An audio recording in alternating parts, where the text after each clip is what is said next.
नमस्कार विद्यार्थी मित्रांनो. तर आज आपण बघणार आहे कोणत्याही संख्येला 11 सोबत गुणायचं असेल, म्हणजे 11 आणि कोणत्याही संख्येचा गुणाकार करायचा असेल तर त्याचं उत्तर आपण एका सेकंदात कसं काढू शकतो. आता इथं आपलं पहिलं एक्झाम्पल आहे, त्याच्यामध्ये आपण 11चा गुणाकार करणार आहे 24 सोबत. तर या केसमध्ये काय करायचंय, ज्या संख्येसोबत गुणायचंय त्याच्या एकक स्थानचा अंक आणि दशक स्थानचा अंक.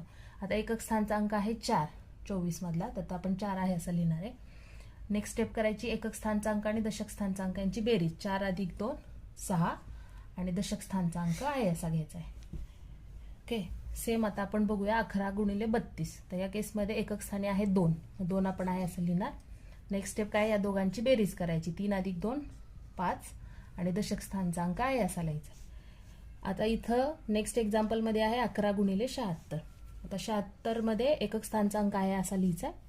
जेव्हा आपण एकक स्थानचा अंक आणि दशक स्थानचा अंक यांची बेरीज करतोय ते 2 अंकी संख्या आहे, ते 13.